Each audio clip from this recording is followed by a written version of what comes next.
Welcome to the Kiss Army Things Podcast, episode 123, where we're going to be taking a look back at 2024.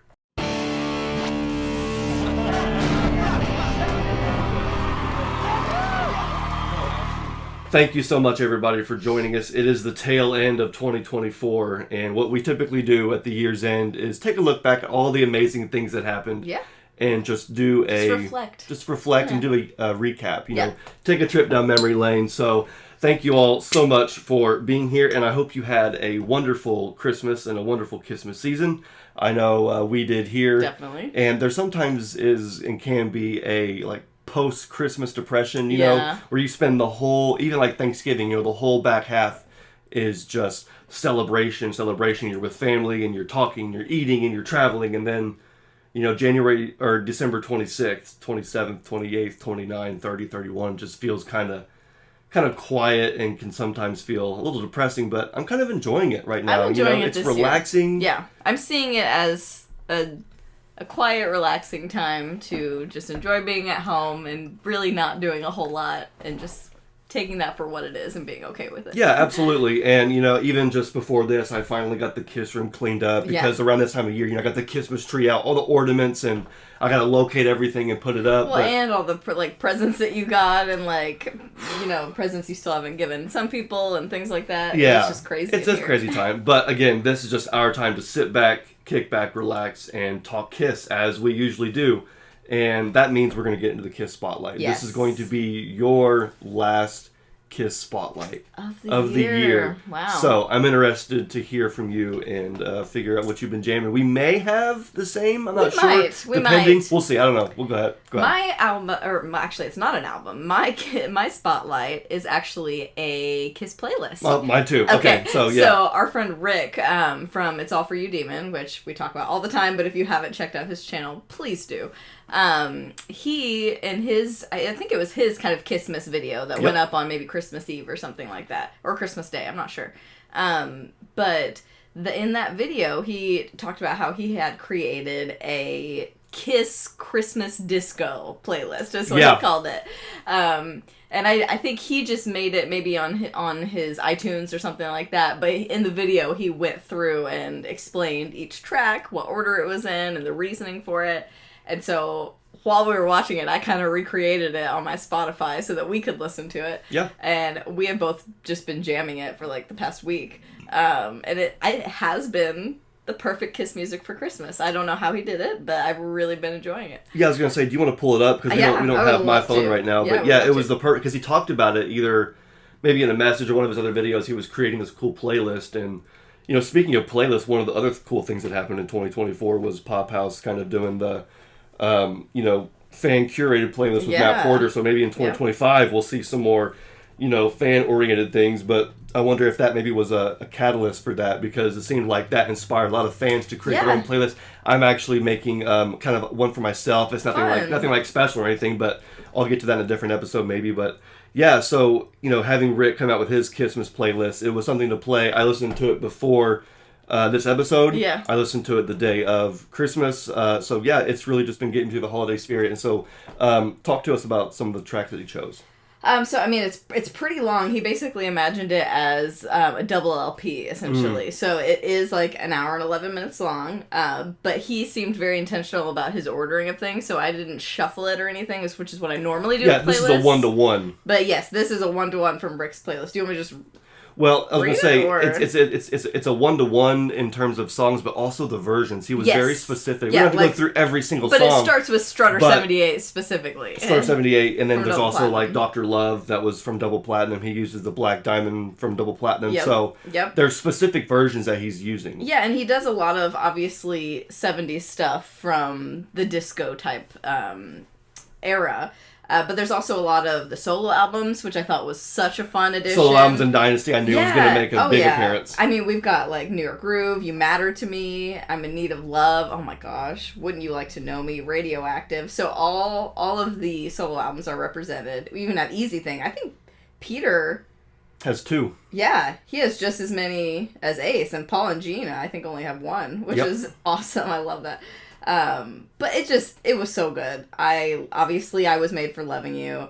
Sure Know Something. Sure Know Something. But he also did sprinkle a little bit of 80s in there. Turn on the Night, I was a little surprised Turn on the by. Night and Who Wants to Be Lonely, Yes. I think is on there as well. Which, Yep. hey, Who Wants to Be Lonely at Christmas time? Nobody. So it's a perfect track. Yeah, I thought it was great. I thought he did a great job. We've both been enjoying listening to it. Somehow War Machine made it on there, which was like the heavy version. It's funny because when he said that in the video, we were both like, really? Like, I don't know.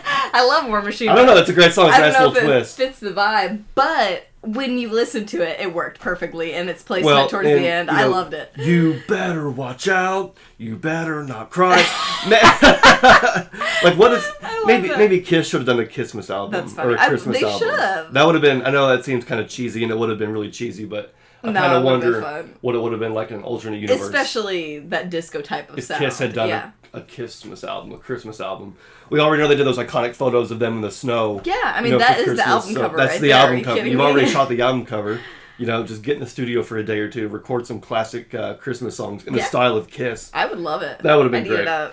But anyway, so, I mean, that's a good summary of 2024, though, is that kind of stuff, where it's just fans having fun, just being fans and whatever, because obviously this is the first year where we know we don't have a touring band. Right. End of the Road tour ended last year, and so I was like, well, we're so used to, when this show started, we were halfway through the End of the Road tour. We were so geared up for the return of the shows, and we did some show reviews, and we kept buying tickets, seeing shows, reviewing the shows. And most of our episodes were either news about the tour or reviews of the shows we had been to, and things like that. Yeah, and so it was like, well, what are we going to do in 2024? I was worried. I was like, I don't even know how we're going to do it in 2024, but not only did we make it, but we survived, we thrived. It was one of the best years ever. It's been a great, great year, and so I thought it only makes sense if we just take this time to look back and talk about the incredible year that 2024 has been. So, Daphne, how did our year kick off? What was the very first thing we did in January? Very first thing we did in January was see Ace Frehley. Ace Frehley live. Yeah, it was amazing. For the first time in that context. Yes. We did see him with Frehley's Comet Reunite at the Indie Expo in 2018, along with, he played with Eric and Bruce and Bob, which, was amazing, it was amazing in and of itself, but it wasn't an Ace Frehley concert, per se. It was everybody. He was featured. This was an Ace Frehley focused show. Yeah, so, it was great. It was, and it's funny because we recently went back to that same area for a different thing. Yeah. A different event. A different performance. But we talked about, hey, isn't this the same area where we saw Ace? Yeah. And man, I almost forgot how rainy it was that night and how stormy. It was terrible. It was pouring. And at the time, it really put a damper, not to be make a pun, but it put a damper on things because we were trying to at night in the dark navigate through the rain, the ice, and to the somewhere we had freezing never cold, been before either. to a venue that we never been to. And trying to meet up with my mom family, and siblings, and trying to meet up with my grandma was there, and so it's trying to get everybody together. It was. But I don't even remember that. We were soaked when we got into the venue though, because that parking lot, it was one of those huge gravel parking lots. It's nice and everything, but we did get there kind of late, so we were towards the back, and so we had to walk through the pouring rain. I don't think we brought an umbrella or anything. Didn't bring the Kiss umbrella, that's for sure. So we were soaked when we got in there, but then, like you said, we immediately forgot everything and just had a blast. It wasn't until we returned to the area where we parked. We parked at the same spot. We parked in the same spot. Parking lot, And that's when I was like, oh, this is deja vu. But yeah, no, it's funny how that stuff happens, but you don't think about that. What I remember was seeing an original member of Kiss. Live in person. His band is great. We already knew fantastic. That. They played with Gene and at least Jeremy and Ryan. They did, and then Scotty Coogan, the drummer, was drummer of Aces in the past. So bringing him back, it just felt right. It felt good. We were fourth row. Yeah, we were so close. And we have Darren to thank. Yes. He's been a friend of ours for a while, and he was like, hey, you guys realize that Ace is going to be near you, right in your neck of the woods. It's literally probably 45 minutes from our house. Yeah, let's say it's less than an hour, and so it's like, oh my gosh, that's crazy. But at the time, coming off the End of the Road tour, it was like, we may actually miss it. Right, it was like, which are we going to spend this money right after Christmas? And, now we probably are in a better position to do it. Be like, okay, we can get tickets to see Ace. But at the time, we were going to miss it, and Darren said, I refuse to let that happen. I just got you tickets. I'm sending them your way. You guys are going to go to the show. I still can't believe that. I still can't, because it was a very nice thing to do. So kind. And so, of course, he was like front row, down in the pit, looking up, hands on the stage, as it were, like looking at Ace. We're, fourth row on the barricade, looking up. It was just an incredible night. Again, a great way to kick off 2024, having just come off the KISS tour. Yes, it was a good way to keep the hype going. I'm glad it was in January, because it's like we didn't allow ourselves to have like a dip or lull in energy at all. It's Nothing. Like, there was the end of the road tour. I mean, there was Indianapolis, there was Rosemont, there was the New York show, the announcement of the new era. There was Ace Live, and then right in the middle of that / after that was the release of Ace's album. That's true. Yeah, we saw 10,000 him, volts. just like a couple weeks before it came out or something? The show, or maybe a month? The show I think was January 27th. Okay. Which, and the album came out I think the 23rd of February. So about a month. About a month, yeah. Few weeks to a month. And I think there was just a couple singles out at that point, so we did get to hear... He played the song 10,000 Volts live. We did get to hear that. Yeah, so and I might as well go ahead and get the album here to show, because I know that love it or hate it, it was kind of a divisive album between fans, but I don't really care. I was gonna say, you I thought played it was the great. crap out of that album. This was an album that when months. I bought it, it stayed in the CD player. I just listened to every song, and I thought, Ace, Steve, Joey Quesada, Jordan, everybody that contributed to this did an amazing job. It was a very focused effort. Everybody who played on this and contributed did an amazing job. It was one of the only Ace albums I can think of in recent memory that I was like hyped up for. Yeah, you know what I mean? Like the rollout for this album, the marketing. They did a great job. His team did a great job. The experience. And of course, like I said, getting to see the song live at his show was probably the ultimate, because I'll be honest, when the single dropped, I liked it. I didn't love it. Right. I liked it. Thought it was good. Thought it was catchy. Thought it was nice for a single for YouTube and all that. But I was really looking forward to hearing what else was on the album. It wasn't until I heard the song 3 or 4 times when I started to really listen to certain things happening in the song. Started listening and memorizing the lyrics. Yeah. Started singing along with it. That I was like, no, this is a tried and true classic A-sounding song. Of course, learning that the riff itself is like an inverted version of Firehouse. Yeah. It's just good stuff like that roots it in history, roots it in Ace. And so, I'll never forget singing Ace Frehley, or singing 10,000 Volts live at the Ace show. Probably singing more words than Ace was. No offense to Ace, but just... it was great. It was awesome because soon after the album came out, you actually had Joey Quesada on the show. That was unbelievable. For the first time, right? Was that the first? Was that the first time? I think it was the first time, and then he's been on at least twice since then. Yeah, I think you're right. That was at least 3 times this year. Yeah, and it was incredible to sit there and talk to not just the guy who played drums in this album, but the guy who I watched on TV back in high school, and he was on Unfinished Business. We're going to get to that in a little bit.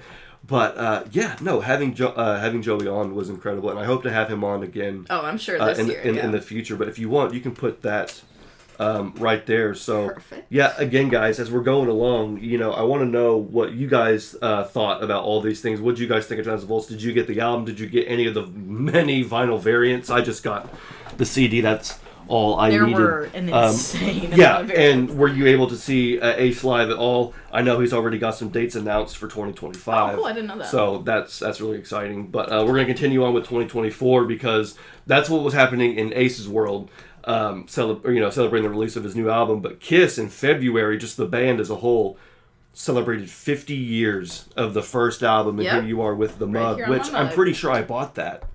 Last year, at the same time. I think so. As the anniversary was happening. It was a coincidence. I saw that and the first album button on the same day.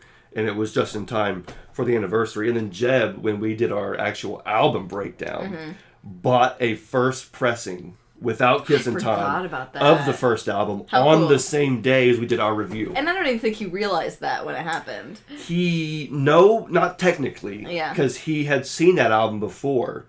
But...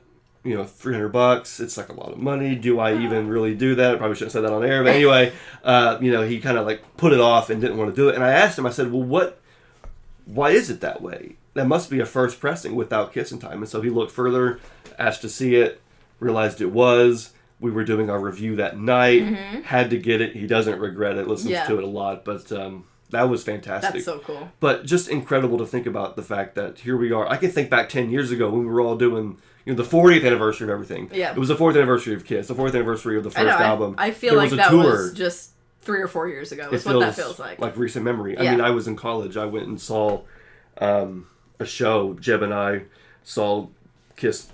At that time, it was the closest we'd been, 20th row. Yeah. And, yeah, 10 years has passed. I'm not in college anymore. I'm almost 30. But, again, that's why we... Let's not spiral. I do have a tendency to spiral sometimes. I either spiral up real quick or I spiral down real quick. So I got to watch. Thank you for keeping me on track. I got you. Anyway, yeah. Well, if we're thinking that, imagine what Gina Paul and Gina Nace are thinking at 50 years. It feels like we were just in Bell Sound Studios doing the demos. Yeah.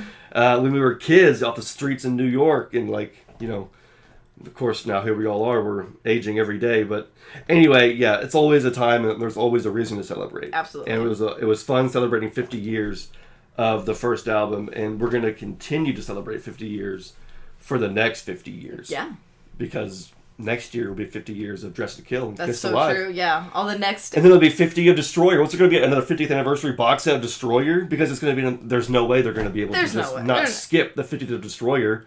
There's the 50th of Rock and Roll Over, the 50th of Love Gun. It won't. They can't just do another box set that quickly. People will do it. People will buy it. People will complain. I don't know. Who knows? We'll see. There's or it'll be something. the same one, like just packaged differently. But again, for the first time, yeah, I wouldn't put it past. I just KOL. don't see them doing something brand new. It's just fun to think about the fact that, you know, it's going to be the 50th of Love Gun, Alive 2 solo albums, Dynasty, all the way until the 50th of Monster. Right. Oh my gosh. Kiss Rocks Vegas 50th. You know, most Kiss fans probably won't be around enough to celebrate that, but you better believe I will, and somebody else will. You know what I mean? So it's just going to keep going. But the last thing that happened for us, this is an us thing now. Okay. We did Ace, we did Kiss.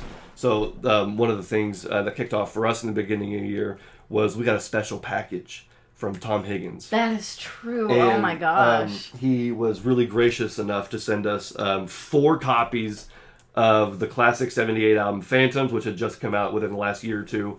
And then also 4 t-shirts for Classic 78. Apparently he was a fan of the show and reached out and just wanted to send us some stuff, which I thought was really gracious. So awesome. And it's still really, really hits hard to know that he didn't make it through 2024 and that he's unfortunately left us. And it doesn't seem real. It doesn't seem real, and it definitely doesn't seem right. Again, especially considering that we just got to know him so late. Yeah, you know what I mean? Like just this year. Like, we wanted to have him on the show. We wanted to have him on the show at some point. I know our friend Rob said the same thing. Like, he was on my list. I can't believe this. Like, I know, and it just makes you think. I wish I could go back and, you know, move some stuff on my schedule around to have made it happen. But, I mean, that's life. You never know, I know when things are going to happen. I know, but I'm just still super glad that we had that connection that we did. Me too. And, you know, he blessed us in the way that he did. He was such a kind man, yeah, a generous man, very creative. He's so talented. Huge Kiss fan, and what he and the guys from Classic 78 did on this and the, you know, other albums were just legendary. So, shout out to Tom Higgins. Absolutely. And thank you once again for the incredible music. Yeah. I do want you to put that over there because... that was a big part of our 2024. Not just opening it here on the show, me and you, for the first time, but then Jeb came down. Yeah. And we did it all again. Well, and just discovering the music, too. And, like, hearing those songs for the first time. Like, we still listen to those songs. You will still find us just randomly throughout the day singing. What you're going to do exactly that one specifically. What you're going to do. It's so good. That one has become... How is that not Gene? I don't understand. It's an honorary Kiss song. I'm listening to Multiverse Kiss. It's just, I don't know. They were able to tap into something really cool. Yeah, it's magical. And getting Jeb's reaction on the show was priceless too, because I was like, I know he's going to eat this up. Yeah. And so getting to see his reaction, and then of course giving him the album, the T-shirt. So, thank you, Tom. Yeah. And I'm glad we had that on camera to preserve that forever. Absolutely. It was seriously really, really cool. March, I'm sure something happened in March. But the only thing I can think of happening next was in April for Record Store Day. Oh, yeah. And that was when there was the Record Store Day release of Eric Carr's Unfinished Business. So this was great to see because we all know that in 2023 there was a release of Rockology, which I never had a copy of Rockology. I wasn't around, or at least I was very, very young when that first came out, and it was never on my radar. But when Unfinished Business, well, I had to get it, of course, when they did the record store day release last year. And I was wondering if there was going to be one for 2024, and it turns out they were doing a re-release of Unfinished Business, which I can think back to, getting that original copy when it first came out. But this one clearly has the artwork for Creatures, or at least a homage to it. Yeah. It did come with some bonus tracks. I Found You, The One I Adore, Down by the River, Get Down, studio demo, Black Magic Woman, which was cool to hear Eric Carr and his band, covering that, and also listen to the music. So, another packaged release really well. Jeb did get me the full vinyl version. Yep. I'm not going to bring that out here. Don't have enough space, enough room. But this is the copy that I got on the day of release. Right. Because I wasn't able to get the vinyl version. I know, you went early and you still didn't. The person right in front of you get it? Yes, but that's okay. Because everything worked out. They were a Kiss fan. Yeah, and first of all, you didn't leave empty-handed. I didn't leave empty-handed. Somebody who was a Kiss fan got it. Yep. And your brother still came through and got you the real deal. Yeah, for real. So everybody wins. Yeah, everybody wins. And that's why I'm showing this, because this is the copy that I walked away with. And a very similar thing happened last year, too, when I went. Yeah. And ended up not getting the record because they only had a few copies that got sold out. But I had no clue they were doing a CD and got that. Yeah. It was like, no, it's good. Yeah. I can listen to this in the car. Can't listen to a record anyway. in the car. So that was perfect. It all worked out. But no, this was packaged really well. The Obi strip is such a cool addition. You have Makeup Eric on the front with non-makeup Hot in the Shade Era on the back. That's awesome. Really, really cool. Cool release. I'm glad they did this. There's something happening in 2024, but this isn't or 2025, but this isn't a news episode, so we'll get to that in the future. Interesting. But stay tuned for that, because I'm very excited for the future. But this isn't about the future.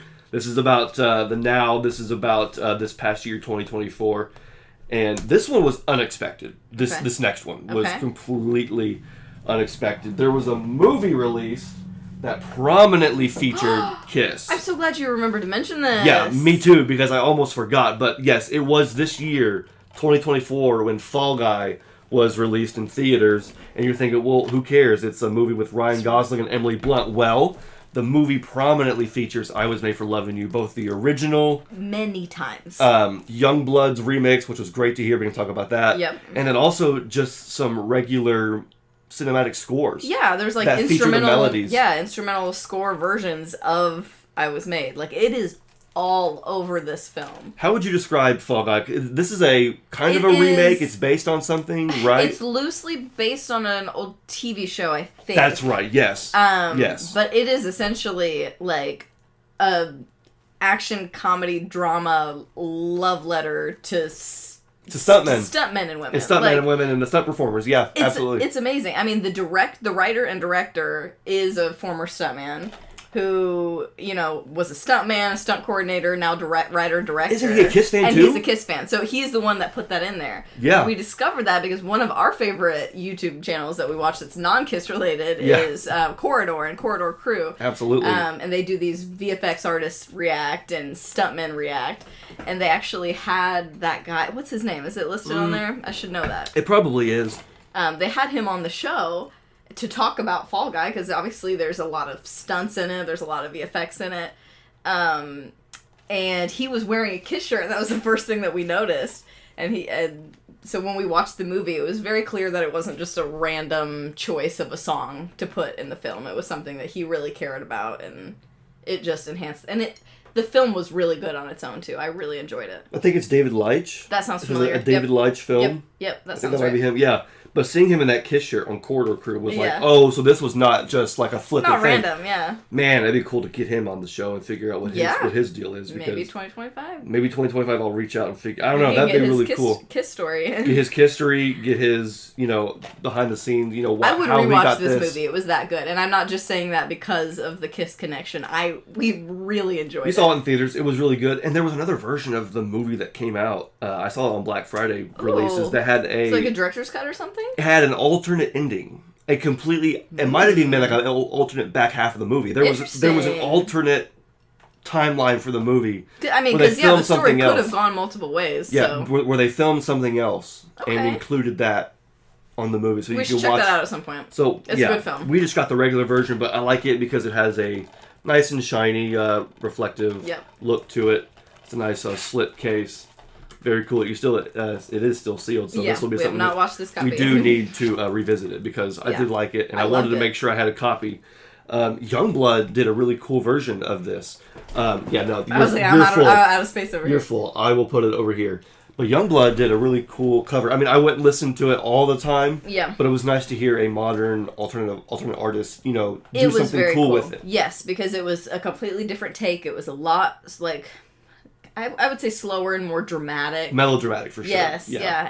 And it worked the way they used that version in the film as well. Made so much sense. Like, it worked so well. I liked it. Like you said, would I go back and listen to it all the time? Maybe not. But I have definitely listened to it more than once. Yeah, absolutely. Yeah. And it was just really cool to hear that. So, right in conjunction with this, maybe because of this, or, right alongside this, was also the time and the moment when I Was Made hit 1 billion streams. Yes. On Spotify. I think it had something to do with the film. I think it did too. I think it was a combo of the film and also TikTok, because I feel like it is the Kiss song that's used on TikTok. It's the Kiss song that seems to get the most played. It used to be Rock and Roll All Night, maybe even like Detroit Rock City, but at this point it is without a doubt I Was Made for Loving You is the defining Kiss song. I've talked to people at work who they find out I'm a Kiss fan and they go doo doo, or they go, I don't know any Kiss songs, like off the top of my head. What's a Kiss song? And I would say I Was Made. They go, oh, really? That kind of like, that disco? Okay, for sure, that's really cool. I wouldn't think of that. Or I'll say, wanna rock and roll, and they're like, no, it doesn't ring a bell. Crazy, and I'm like, that's so crazy to me. It's like, well, you didn't. In my mind, everyone knows that. Yeah, everybody knows Rock and Roll All Night. Everybody knows Detroit Rock City, but apparently, I Was Made is the definitive Kiss song. And I checked Spotify recently; it's at 1.1 billion. So it's gonna just continue to climb. But it's only one of like several hundred songs out of the millions and billions of songs that have, been released and are.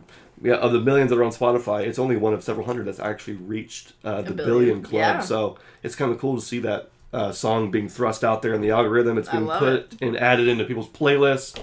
So, yeah, I don't know. I don't know what the next song that will hit 100 million or 1 billion on Spotify will be, but unfortunately the year was not full of all highs. There were some lows. I mean, we talked about the passing of Tom Higgins, unfortunately. Yeah. Also, something that happened in 2024 was the closing of Kiss Museum. Oh, yeah, wow, that was which was a personal blow for me, considering that that's where it all started for me as a Kiss collector, was the Kiss Museum's catalogs on Kissmas, around Kissmas, Christmas, ordering, making our list, checking it twice, and sending it out, and opening up Kiss stuff, and then, of course, growing up into an adult, checking the website, and, always relying on Peter Arquette to, come out with the coolest stuff, and he was always just, my go-to for Kiss collecting. He always had the coolest stuff, the coolest items, new, old. They were always priced very fairly, and so after 37 years, seeing Kiss Museum close, it just, I don't know. Sometimes I even go back and check the website, kissmuseum.com, just to see if, somebody hasn't, like, maybe, Steve, who acquired the inventory for Kiss Army Warehouse, maybe he hasn't, like, revived it or whatever, but there'd be no reason to. But I don't know. It was just hard because I checked that website almost daily. It was like checking the newspaper. It was like checking the newspaper. Daily. Yeah, and I wasn't it wasn't always about buying things. That's the thing, too, is that it's not always about buying things. It's just about browsing. It's just browsing. It's the closest thing I'll get to actually Kiss window shopping. Yes, exactly. It's the closest thing I'll get to actually shop. I hate like shopping in person, just walking around every aisle, looking, And some people like that. It's their thing. My grandma loves to just shop and look at all the different things, and maybe she'll buy it, maybe she won't. That's cool. I like to do that, but with Kiss. Yeah. Going to expos and just being able to see all this cool stuff, even if I can't own it for myself, just to see it and maybe hold it, look at it. Okay, that's really cool. Or in this case, scroll and look around in all the photos. Because there's always something that you never knew existed. There's always a variation of this or that, and it's always fun. But now I get my kicks off of Kiss Army Warehouse. Yeah. Which I always have. Which you always have anyway. Yeah. But now that's the go-to. That's kind of the go-to. eBay, honestly, is my go-to as well. That's true. eBay, I feel like, this year specifically, has been your bigger go-to. Yeah, because on eBay, you can find some really good prices, some really good auctions, and find just the craziest stuff. Because obviously, when you're going to one certain site that's owned by one person, you're only going to have one inventory. Whereas eBay's everybody's inventory. You can just scroll almost endlessly, but you got to be careful because if you let it yes, you do. let it get out of control, which I maybe let it get out of control here a minute ago. Not like too out of control, but a minute ago. Not like a minute ago, but like a day or two ago. I don't know. Do I even know about this? No. Yes, actually, yeah. It was that merch lot. Oh, that wasn't that much? It wasn't. Well, no, it wasn't that much. Okay. But it was a little impulsive. But he makes it sound like it's that bad. See, it's not that bad. She's cool with it. She's cool with it. It's fine. No, it's not that bad. Thank you, for sure. But you gotta be careful, though, because you'll just...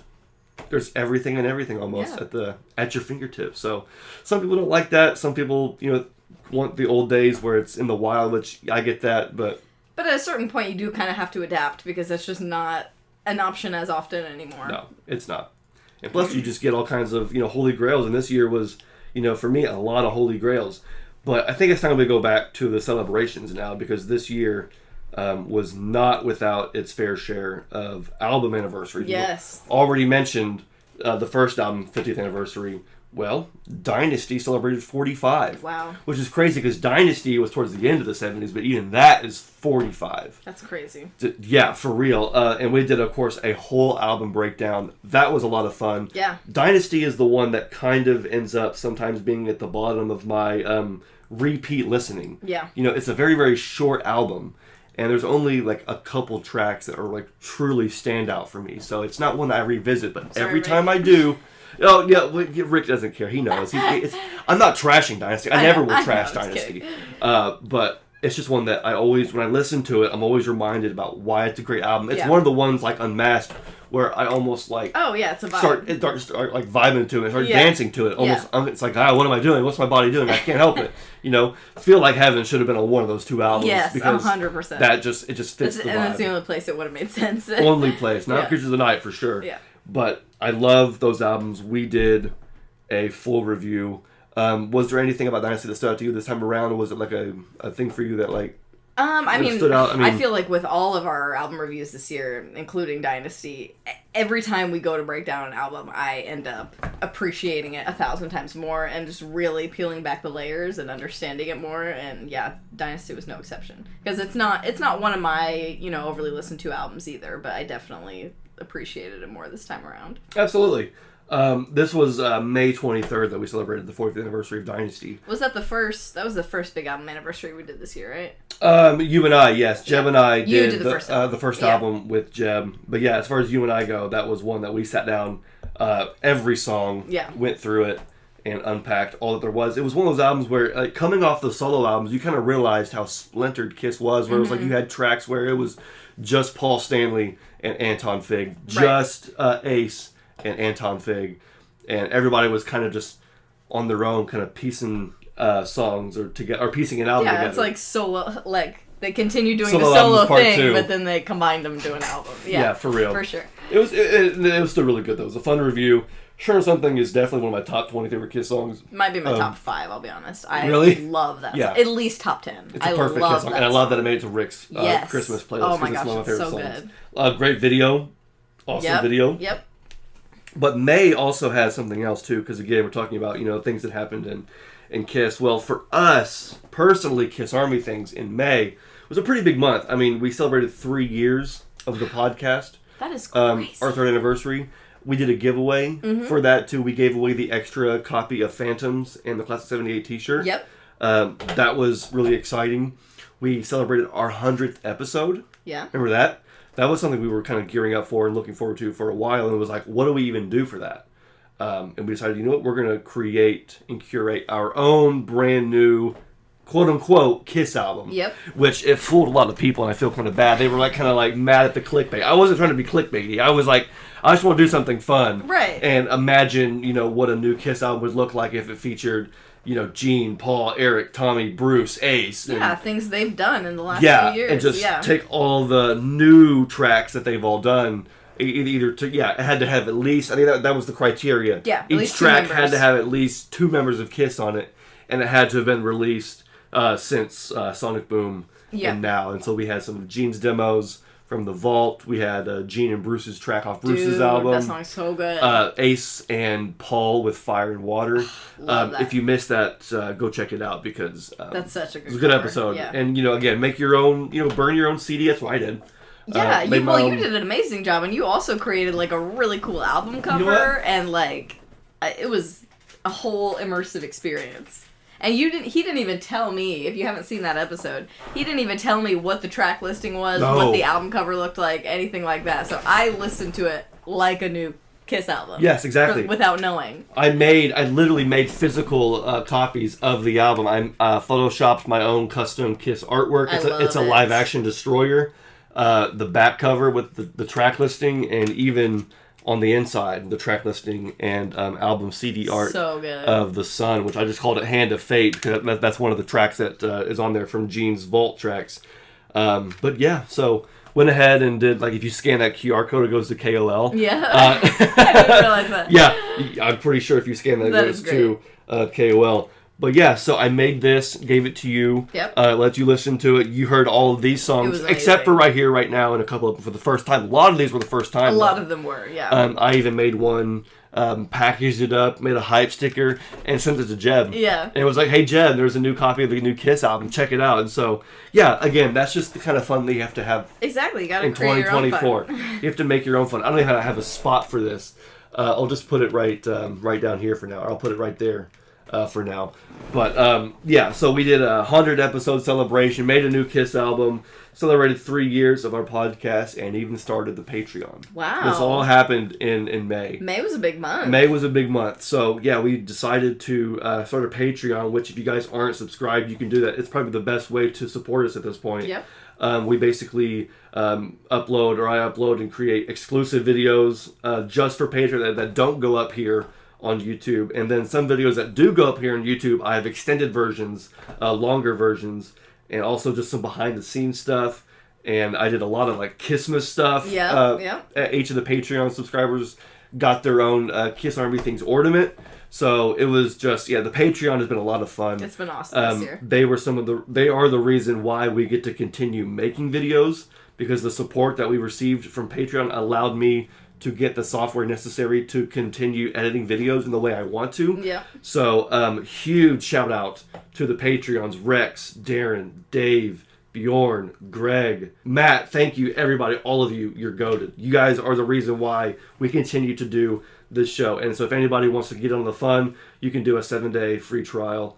And then, you'll be a supporter for us. But anyway, that's been kind of the fun thing for us, is just getting started on Patreon, continuing to upload episodes, and the craziest thing happened in June. Okay. You'll remember this. They might as well. I still can't believe this happened. But in June, I interviewed the owners of Coventry Club. Yes. The owner of Coventry Club, Paul Sub, and his son on the show. This was the first interview in this way that Paul Sub had ever done. I'm so glad you mentioned it. I had this written down just in case you didn't mention it, because it is so freaking cool. Yeah, and I almost thought that it was like a scam. Yeah, because it was like, no way. It came out of left field. It was like, hi, I'm the publicist for the owner of Coventry. We want to, do you want to interview and set up all this, stuff? Like, give us your information. And I'm like, do I want to give out my information? How likely is this to happen that we would be interviewing the son of the owner of the Coventry Club where Kiss got their very first gig? It was, so I was like just kind of treading lightly, and, seeing how it plays out. And before you know it, here I am on screen with Charlie talking about his dad, talking about his incredible story coming to the States, growing up, dealing with the horrors of the war, World War II in Europe. Coming to America, starting businesses, eventually opening up Popcorn Club, Coventry, being the home for all of these great local rock bands, some of which, like we know, Kiss, would go on to have legendary careers. And I was wondering if I was ever going to be able to actually, get the opportunity to interview him, the man himself, Paul.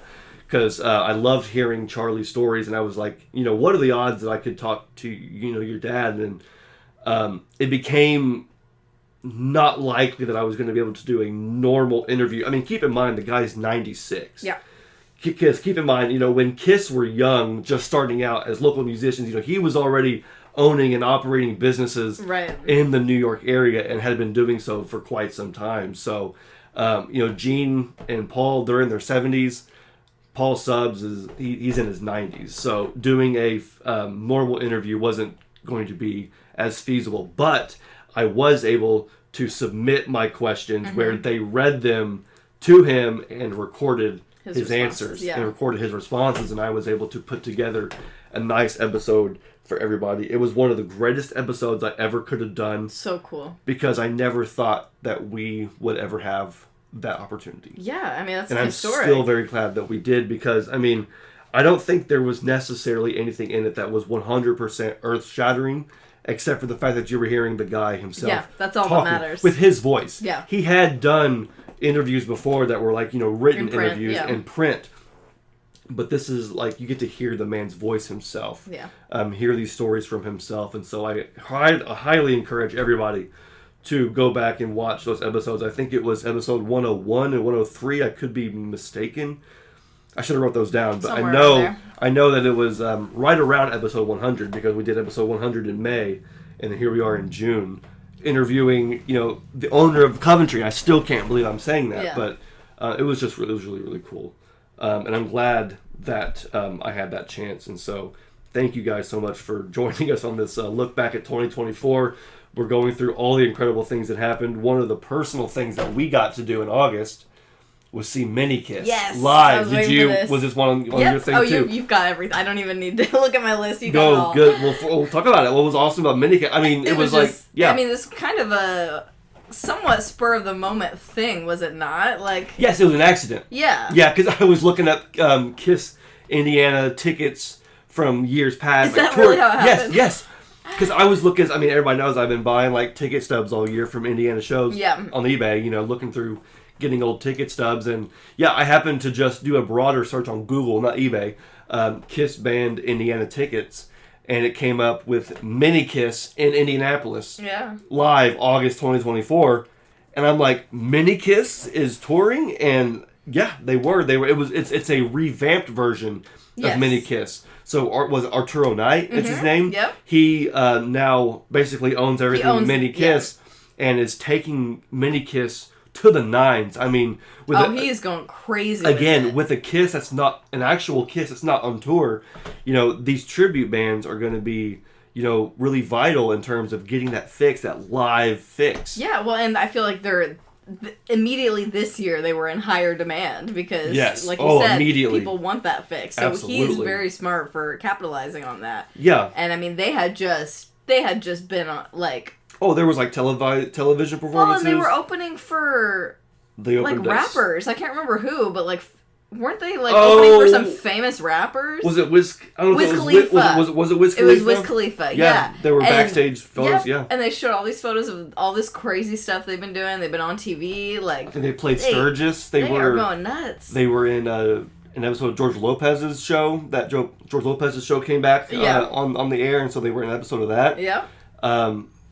They did some appearance in Vegas. There might have been even like a mini documentary that was done. They've done a lot of Vegas stuff. MINIKISS is popping off. But we saw them at the Hyfex Annex or whatever it was. Just some random parking lot almost. Some tiny little venue that we'd never even heard of. And I tell you what, it was great. Awesome. Yeah. We were there like, second row? Yeah, we were close. We were second row, and we were watching these guys who are clearly, Kiss fans, musicians, rock stars, rock fans, playing Kiss's music and spitting blood. I don't know if he smashed his guitar or not, but it was a drum solo. It was like a tried and true Kiss show. It was amazing. And other than seeing Ace, that was like the one live show that we got to see. Yeah. And hearing the hum, they had the hum. Yeah, they did all. We did a whole review of that too, so check that out too, because that was a seriously fun episode. Yeah, and it was just fun because obviously with no real Kiss concerts and no expos for the last few years, things like that, we don't get as many opportunities to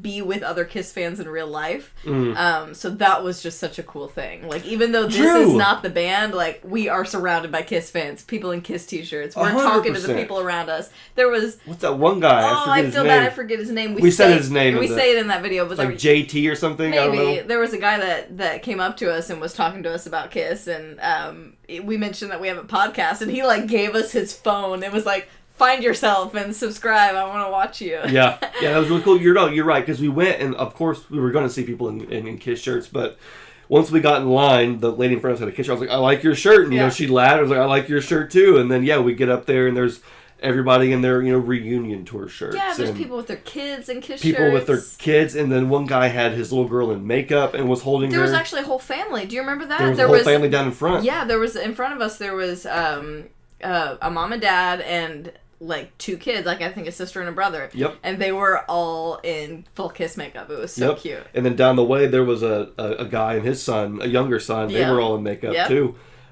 It was that was probably one of the best parts about it. You're right. Was getting to be out and about with the Kiss Army again, and meeting new people, talking about all that stuff. Yeah, I hope that can. Actually, we know it's going to continue because we have tickets to see a Kiss tribute band here coming up. We are starting 2025 off strong again. Yes, absolutely. With a Kiss adjacent concert. Absolutely, and so we'll hear more. You'll hear more about that as we go.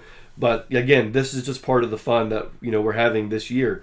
And speaking of, we're going to continue on with the fun in August, because in August the Raise Your Glasses book was released, and I'm still hearing people even in December still getting this book, still sinking their teeth into it, still enjoying it, still loving it. As you can see, I'm knee deep in it right now myself, really loving hearing about all the Kiss fans' stories, memories, and thoughts on almost every single Kiss song. And you're in this book. I'm in it. So Tom and Zeus from the Shout Out Loudcast, shout out to them. Yes. Tom and Zeus, along with Joey Quesada, created the Raise Your Glasses book. It says, celebration of 50 years of Kiss songs by celebrities, musicians, and fans.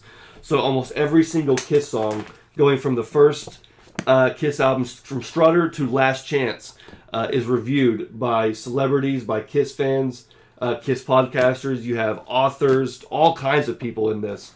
And I was really, really surprised, gracious, and honored to have been asked to contribute. I mean, I wasn't even thinking about they didn't ask me. I was like, I don't... You were just excited it was happening. I was like, cool. Oh, cool, look at this. I'll buy that. I'm gonna buy... Yeah. And then, before it really happened, Joey's like, hey, do you want to be in this? I was like, let me know what you need from me, and I will do it. I will send it immediately. So I sent in 20 song reviews. They only asked for 10. Yeah. I was like, here's my definite 10. Yeah, just use whatever you want. But if you need more and, you have extra space, here's 10 more just because. And they included 17 of them. That's crazy. So I'm sandwiched you got guys even Ace and Gene. Yeah. And Bruce. Yeah. Yeah, so actual Kiss members, too, were involved in this. Eddie Trunk, Desmond Child. Chris Jericho, Chris Jericho was in it. Yeah, so, we could keep going, but I don't want to spoil every name because there's just... You should definitely check it out. Lots of cool people were in this book. Everything is, at the end, there's a nice little index where everybody's name is listed in alphabetical order along with the pages in which their reviews appear on. And so I thought that was such a really cool thing. So everything about this book was top tier. And so now that 2024 is here, 2025 is coming, it makes me wonder, all the other fan projects that are going to come out. There's going to be cool stuff. But if you haven't gotten this yet, maybe you're just not hearing it for the first time, I highly recommend getting this because Tom, Zeus, and Joey, this is a labor of love, a passion project, something that took them 2 years. Yeah. We did an episode, I had all 3 of them on my show. That was when Joey came back. He was I didn't mention this, but he was also on talking about Unfinished Business. That's true, He was involved in that too. So, again, crazy, crazy year. Crazy, crazy nights every night around here.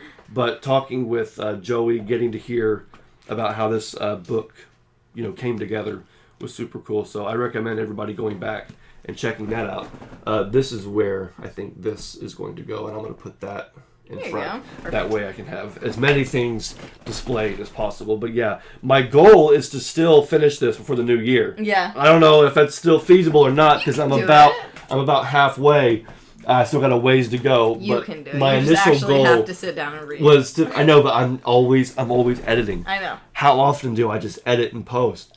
But anyway, my goal is to try and finish that book before the new year. You can do it. Will it happen? I don't know. You'll know in the new year when I'm like, yay, or by the way. But either way, still really cool. Great book. And we're going to get into some more album reviews now because we had a string in the fall. Yep. It was Kiss Tribute Summer and then album anniversary fall. Yep. And we album anniversary autumn. We album gotta keep the alliteration. Yes, that's the important part. Well, Kiss Tribute Summer didn't have one, but that's all right. No, it didn't have to have one. true. But if we can make it happen, we'll make it happen. Yeah. Album anniversary autumn. We had Animalize. We had Sonic Boom. We had Hotter Than Hell. Hotter Than Hell was 50 years. Rob and I did a review for that. What else was there? I thought there was another one too.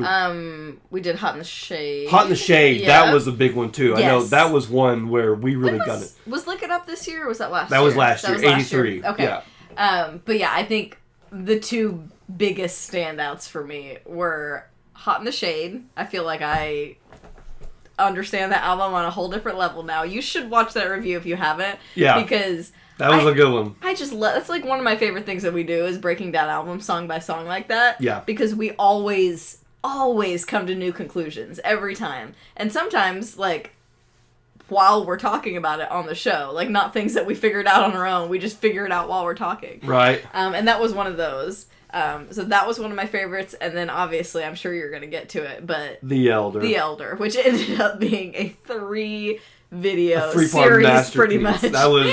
That was so in-depth. But, you're right. We did a lot of great album reviews this year, back to back to back, and each one of them was unique in their own way. And there was a lot of listening on our part, a lot of research on my part, but it was still fun to just... Again, Kiss is a band. And, we look at Kiss as, something to collect and something to watch and, look at, but... It started out as guys playing music. Yeah. Guys performing music. And so it evolved into all of the above, but the base and foundation will always the music is what really matters. Music, the albums, the music, and the songs. And so any chance to learn more about Kiss albums, even again, the first album, Dynasty, this whole year has been filled with just discoveries, learning, knowledge, and I'll never claim to know everything. In fact, I will always be on a never-ending journey to learn more about Kiss. But that's why we do this. Knowledge. The quest for Kiss knowledge is never-ending. The thirst is never quenched. Yeah. But it has been fun, and it makes me just so crazy because we can sit here talking about 50 years. Okay, that's fine. But Sonic Boom was 15 years. We did Sonic Boom 15th anniversary, and 15 years. That's the same distance as, the first album to Hot in the Shade. You know what else? That's 15 years. You know what else it is? It's like what? Half of your life. Yes! That's crazy. Oh my god! Sorry. It just Whoa! I mean, not quite, because you're not 30 yet, but but you're pretty much correct. Sonic Boom was like my halfway point. Everybody tells you when you're younger that as soon as you're out of high school or college or whatever, that time goes way faster. And it's true, but you don't really get it until it happens.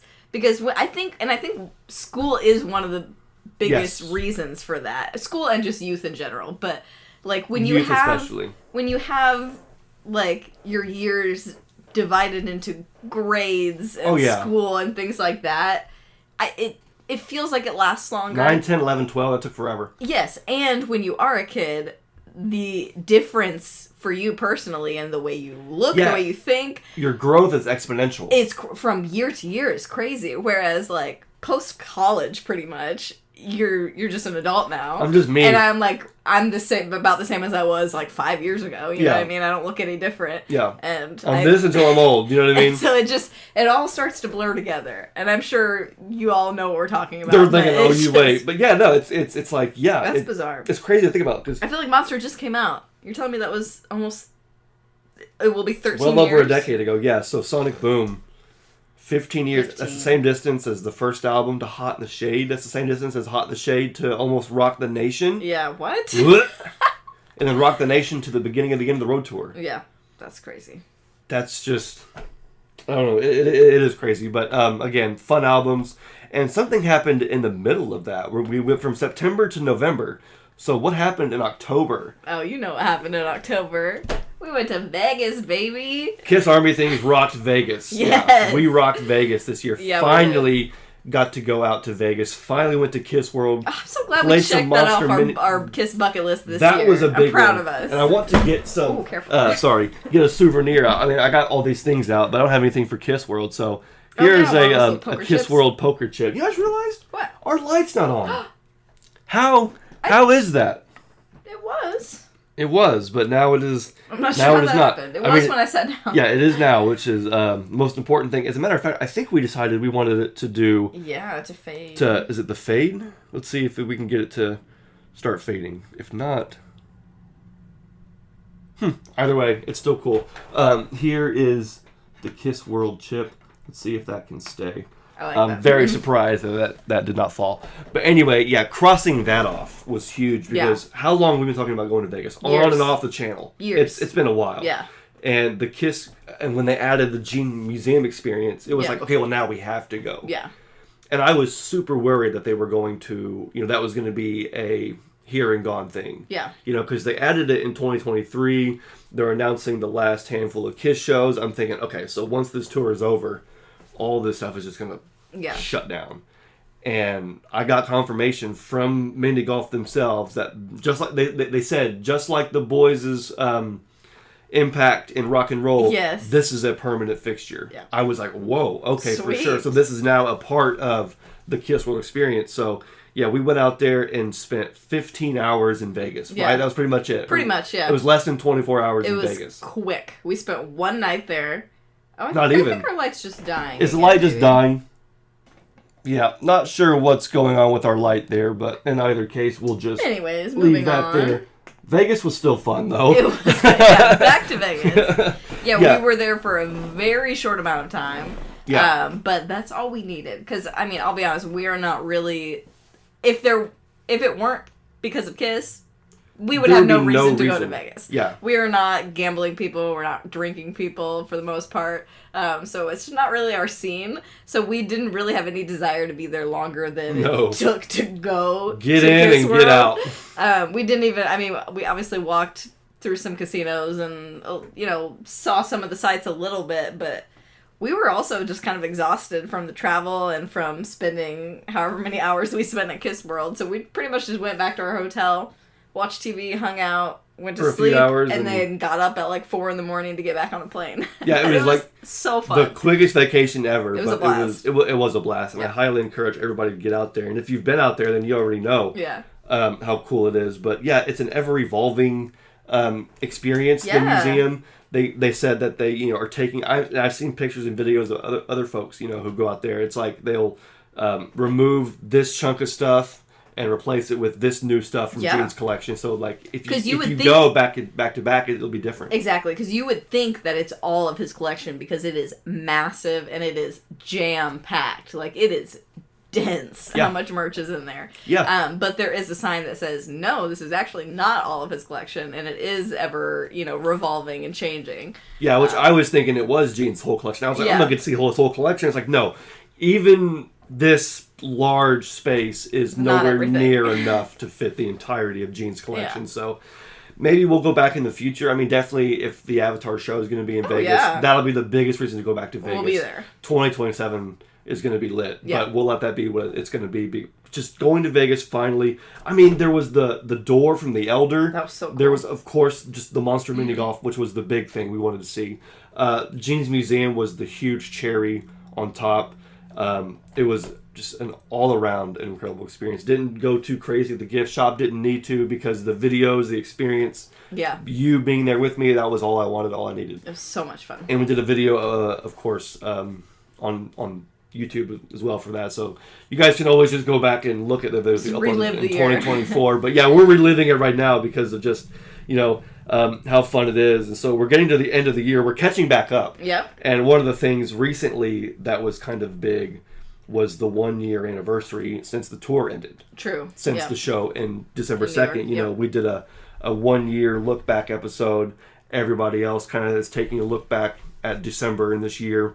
And I just can't help but think, we made it. We did it. You know what I mean? Like, I was worried, like, it's going to be depressing without Kiss being on tour, announcing dates. And it's like, yes, I would love for there to be a tour, but that's not everything. Right. You know what I mean?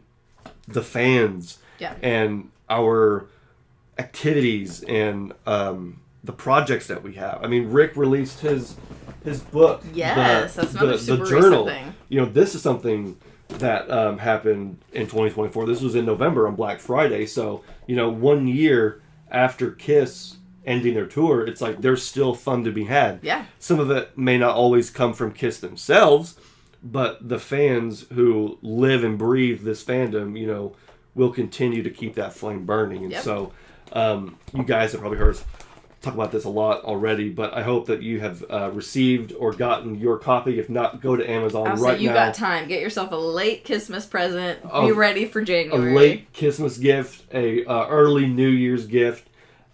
Take a look at the 2020, take a look at the Rock and Roll Night and Journal Everyday book from Rick from It's All For You Demon, where each page is dedicated to each day of the year, and it will keep you fed in terms of Kiss fun. Every day is a new celebration. Rick has something new for every day. So, yeah, I mean, 1 year after Kiss ending, I'm cool. I'm fine. We're good. We're doing great. We're thriving. We saw Ace. We saw one Kiss tribute band. We're going to go see, I think Kiss Army is their name. We're going to see them in January. Just all kinds of fun, you know. We're going to continue to have more album anniversaries in 2025. Yep. So we'll be doing more album breakdowns, more track-by-track reviews.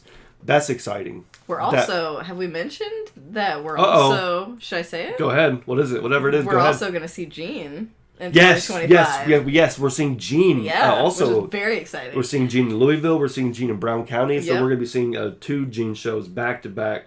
2025 is already looking incredible. Yep. Something else that just happened recently was we reached 10,000 followers across all platforms. That is wild. We hit 5,000, almost 6,000 now on Facebook. Nice. We hit 3,000 on YouTube and 2,000 on Instagram. That's amazing. Numbers don't matter, but it's just nice to see the Kiss Army choosing to celebrate with us. Absolutely. I mean, I try to post the coolest stuff I can for you guys, just because I'm so tired of the division. I'm so tired of the negativity. Yeah. I'm so tired of all the depressive, you know, things that people try and focus on, where it's like, I'm having too much fun. I wish I could respond to every negative comment, but I can't, because I'm having too much fun responding to the positive Exactly. ones. You know what I mean? Kiss Army Things is seriously growing at an unprecedented rate, and has in 2024. Oh, yeah. And it's going to continue in 2025, and I have each and every one of you to thank. Because, you know, reading your guys' the Kissmas comments we read, oh, those were you know, awesome. All those for the giveaway, yeah. Everybody talking about their Kissmas in 78, 79, 89, whatever it was like, that's why I'm here. I want to hear why you guys like Kiss. And we're going to talk about why we like Kiss. We're going to talk about why Kiss is great and celebrate the hottest band in the world for as long as we can. Absolutely. And so the fact that you guys are here doing it with us is incredible. And I mean, again, that's pretty much going to bring us up to speed, because here we are, December for us, 28th. This will be going up on the 29th. Or, no, this will be going up on the 30th? No, 29th. 29th? Yeah, you're right. Saturday. Yeah, you're right. Yeah, so this will be going up on the 29th. 2 days left to the end of the year. Crazy. And it flew by. It really did fly by, but we had a lot of fun. Oh, we packed a lot in there, too. We packed a lot in there. Yeah. Yes, and we have to thank you guys for joining us, because, you know, without you guys, we're just sitting in an empty room talking about Kiss, which is fine, but you guys know, the more the merrier. So if you have any Kiss friends out there that you think would enjoy the show, you know, tell them, spread the word. We want to celebrate Kiss with as many people as we can. That's the end of our timeline 2024 year recap, but it's time that we get to the Collector's Corner. Ooh. One of the last ones for the year. And the last one for the year, right? Well, I have a surprise. Ooh, okay. I have something. Yeah, for sure. This will be one of the last Collector's Corner coming up right here. And so I wanted to show one of the Kissmas gifts I got from Jeb this year. Yeah. This one was a really cool gift. I crossed it off my list. Jeb gifted me the Bill and Ted Bogus Journey picture disc copy of God Gave Rock and Roll to You Too on vinyl. And this, I was thinking, do I even have the CD? And I thought, yes, I do. I got it specifically for Kiss Merch of the Year '91. Yeah, yes. So I did cross off the CD, but Jeb found this in the wild. The picture disc. Jeb found the picture disc for Gaga. It's a 12-inch 45. Usually 12 inches are 33s, but this is a 45 RPM 12-inch. So you have I'll be honest, I didn't know that existed. That's I kind of did, but I forgot because I put it on 33 and it was real slow and heavy, and I was like, "Oh, this is a slow, heavy version of God Gave Rock and Roll to You." But no, it's supposed to be on 45. 45, so, interesting. So 45 RPM 12-inch single of God Gave Rock and Roll to You Too. It also on the backside has a song from King's X and a song from Slaughter. Oh, cool! So 2 other tracks that I think may have been on the soundtrack on the movie. Yeah. But yeah, Party On Dudes from the Bill and Ted's Bogus Journey movie. Nice. This is a movie I like to go back and revisit. It's been a while. I liked both of those movies. I thought the second one, this one was actually a little bit better. Yeah. Not because it had Kiss in it, but just because just the story. It was to me a better movie. But yeah, so huge thank you to Jeb. Yeah, that was a good surprise. This was seriously for gifting me the God Gave Rock and Roll to You single. I listened to it when I got home. From Christmas that night when we did the exchange, and it played flawlessly. That's awesome. It played flawlessly. It's awesome. So thank you, bro. And you and I both are also wearing That's true. Our gifts. Yes. So this one, I'm wearing my Elder shirt that I opened on, I think, last week's episode, right? Yeah, the Christmas episode. Yes. That was our Christmas gift exchange. Yes, I've already worn it like 2 or 3 times since then. For sure. But yeah, it's the perfect shirt to wear. Yeah, I did get that for you from KOL. I love it. Full print Elder shirt. See, sometimes the shirts that they upload on Amazon, especially where it's just a square. Yeah. An ugly in the middle of the square in the middle with an obvious border. It's like, make it, blow it up. Yeah, and blend it into the shirt. It's got like a really cool, subtle distress look to it. So it looks really cool. Now, this one, I didn't show anybody. I think you gifted that one to on yourself. YouTube. This one was a personal gift. That's okay. I found, because I like simplistic Kiss shirts now. I used to always, I still do, wear the full print big t-shirts with as much artwork on it as possible. But in the last few years, something about a simple shirt with the Kiss logo, I really dig. And so I think I got this from a third-party seller on Walmart.com, this really nice charcoal gray t-shirt, nice, soft, thick, warm, distressed Kiss logo. I was like, I'm going to get that just for me. Yeah, I love it. For Christmas. And so, we both wore our new t-shirts. I got my new album. You guys can let me know in the comments what you got for Christmas.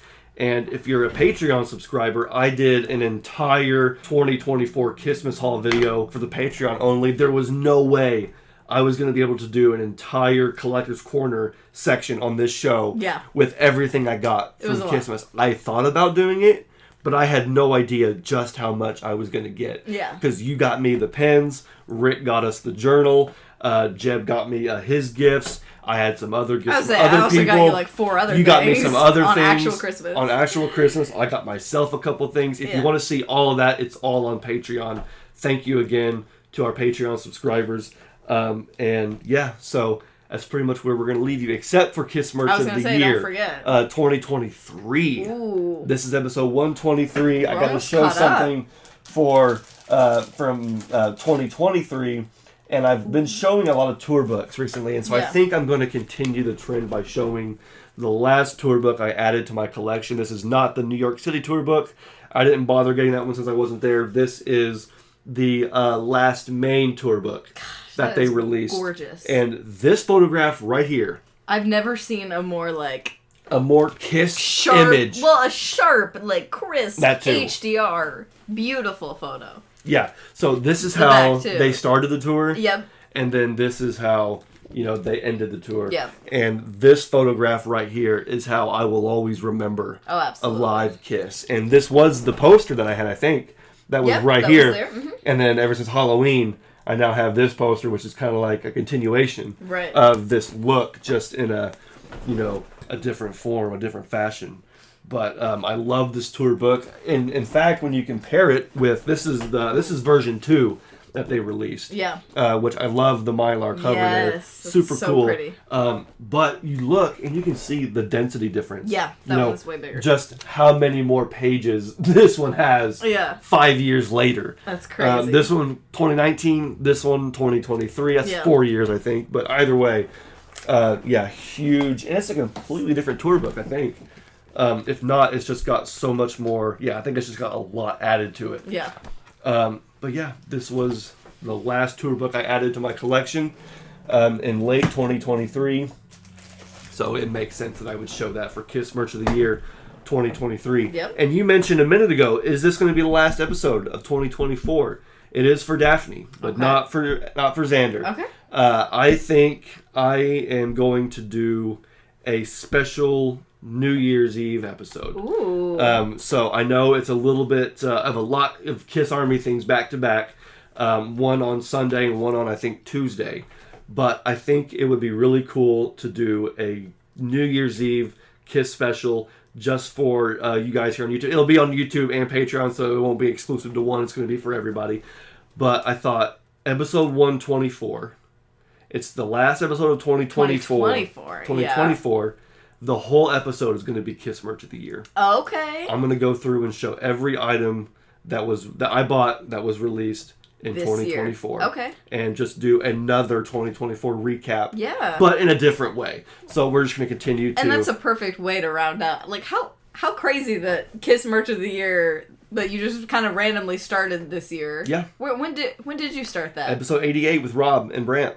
Was that this year? That was this year. That's what I thought. Back in March. Okay, so early this year you started that, and it just happened to end perfectly at the end of the year. Perfect. On the last day of the year. I love it. So, yeah, if you guys want to come back here on Tuesday, if you can't get to it till Wednesday or Thursday, that's no problem either. But, yeah, there will be a bonus episode just for New Year's Eve, a New Year's special.